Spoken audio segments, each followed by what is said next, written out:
I'm going to tell you a story that I think every woman going through infertility could probably share the same kind of story. But she can't do it because if we tell these stories, you would want to throw us into a mental institution. You would hate me. But I'm going to share it because there are so many women out there who need to know that this is normal and that the pain is so deep and that that does not make them bad people. Because we're supposed to be nice and we're supposed to just get over it. And why would you want that so much anyway? Look at the freedom you have. So it's a really awful story. And you may hate me for it. And I don't care because it's real.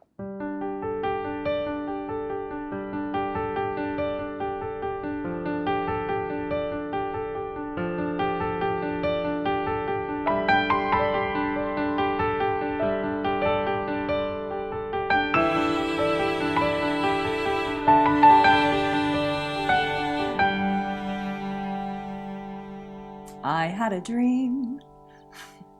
I've always had a dream of being a mom. I've always had a dream of having a baby.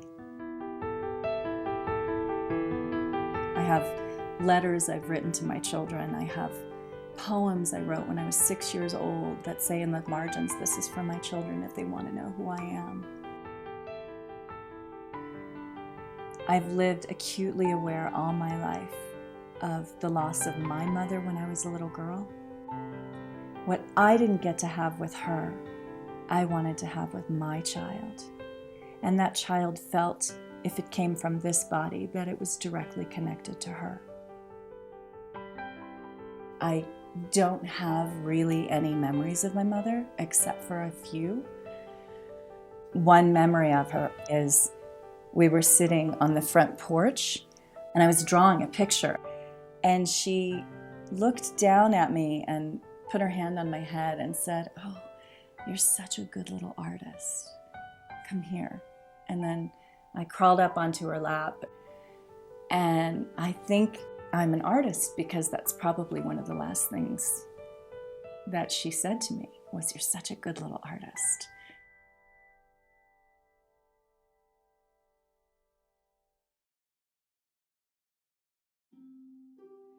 My fiance and I decided to get married and have a family. And we were so excited about it that we started trying before we even got married. I knew it would be hard for me because I had a lifetime of endometriosis. So we started on IVF immediately.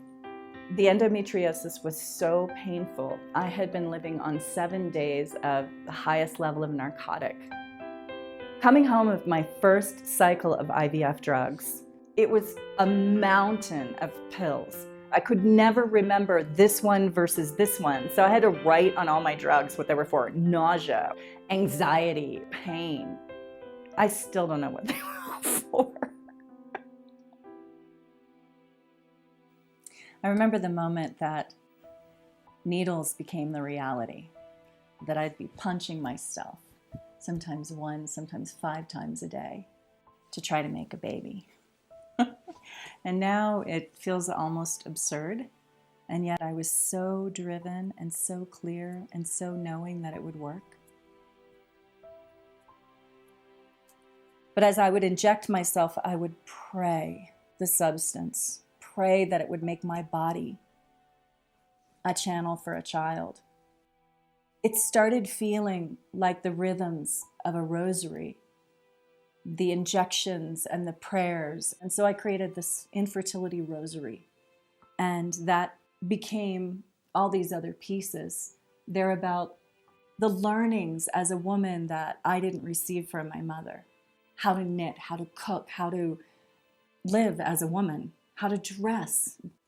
So the pieces are about the molting of the dreams. I had a blood test, as you do at the end of every cycle, and it was negative. And I was in complete disbelief because, of course, I achieve everything that I want. All right, we'll do another cycle. So cycle number 2 came, and I got even cleaner with my diet and cleaner with my sleep. I read every book about taking charge of your fertility. I was lessening my meat intake and no alcohol, and I was working out 2 hours a day. I did everything right. So cycle number 2, with all of that work, blood test, phone call, devastation. Complete and utter devastation. There is nothing I could have done better on cycle number 2. And that's when I started making deals with God.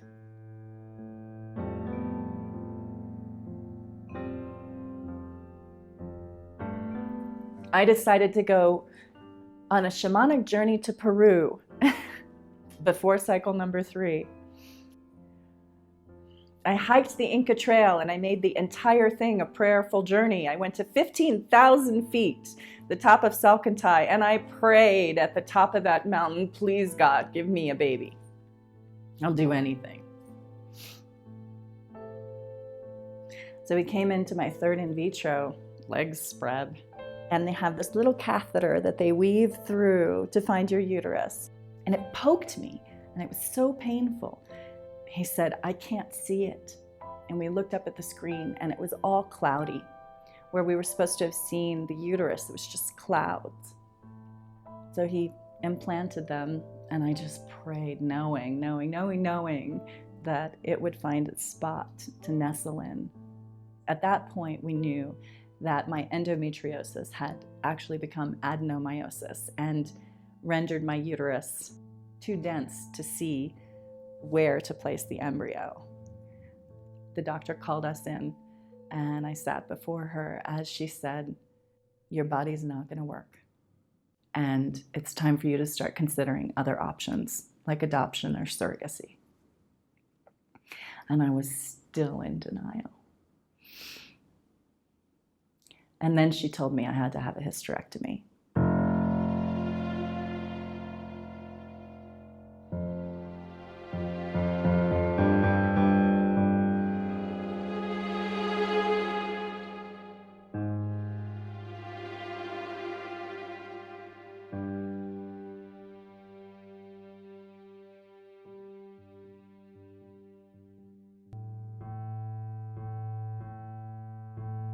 One day I'm at the grocery store and I see this absolutely beautiful, perfect, yoga-looking mother come in, and she has this exquisite newborn baby on her breast, swaddled up. And she was so beautiful. And I remember thinking, I want to pummel her bloody and steal her baby. So I immediately put my groceries down and I ran out of the store. And I came to my studio and I wept because the level of wrath and violence and jealousy and pain was so profound that I actually wanted to do someone harm. I said, okay, I need to be back in my studio and not be in the world because I can't have that energy move toward her. I can't expose her or anyone to this level of deep, dark, to this level of inside me. I just wanted to kill someone. I was so jealous. And so I came home and I made art. It's the only thing I knew how to do with those emotions. And the interesting thing is, we aren't supposed to have those emotions as women. We're supposed to be nice and sweet and kind and deny the fact that I want to kill you. I give myself permission to grieve and to experience all the feelings that we experience as humans. I have rage, I have grief, I have deep sadness that the experience of giving birth is not happening for me. So the grieving's real and it's deep and it's profound. One of the pieces I created is based on a beautiful little card I got from a really well-intentioned family member that said, "Dear Robbie, I'm so glad this is all behind you. Now settle down to real homemaking, real art making, and real life. Love, ... And my response was, fuck you. This will never be behind me. Because it's not. I don't have a baby. I don't have a child. I'm not a mother. It's never going to be behind me that I can't be a mother. Nobody can fix that.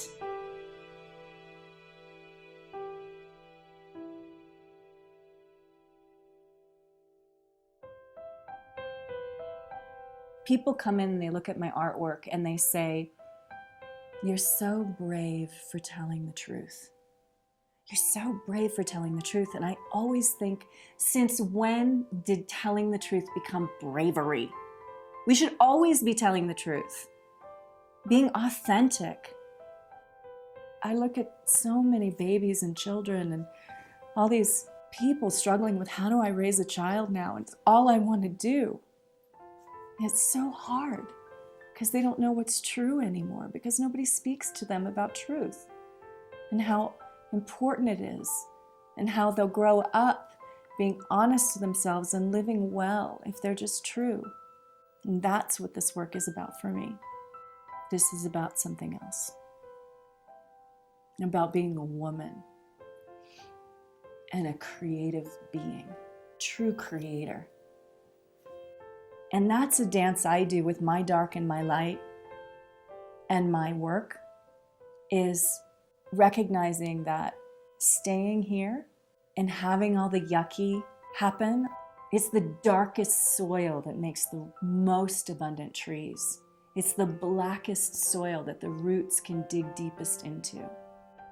It's the shadow side of my work. It's the shadow side of my life. It's the shames and the guilt and the anger and the abuse that I've doled to people or on myself, mainly, that creates the lightest aspects of my work. And so many people are fucking afraid of the dark. They're afraid of their sexuality and what it doesn't fit into the norm, or they're afraid of their dark thoughts of envy and of greed. It's like, you know what? We all fucking feel that. We all feel it. And if we're not honest about it from our heart and saying, this is how I'm feeling right now, it doesn't make me a bad person. It just makes me fully fucking human. I am a full, beautiful, amazing human because of that deep, dark stuff that I lived through.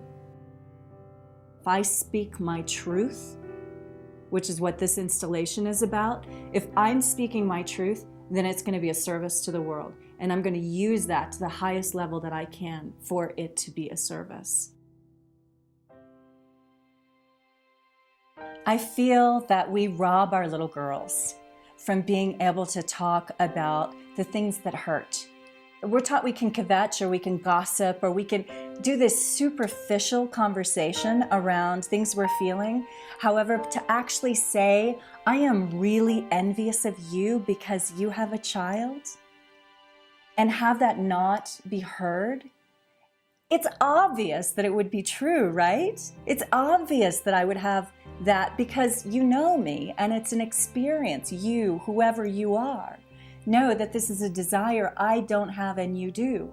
So I experience envy and jealousy. And I witness that envy or jealousy and say, okay, that's what's happening. Don't act out of it.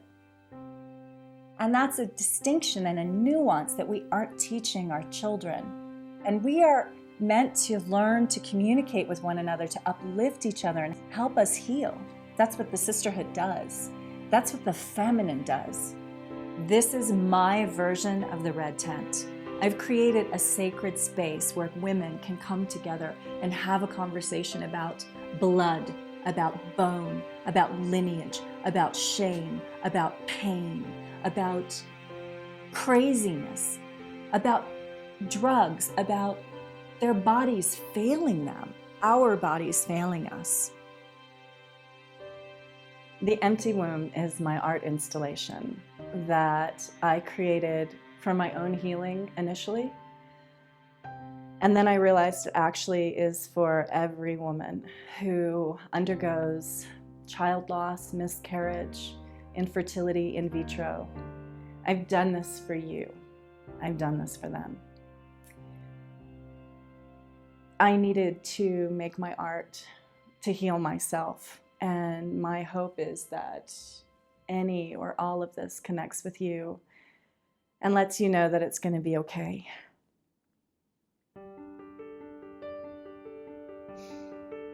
Which is sometimes really hard to believe.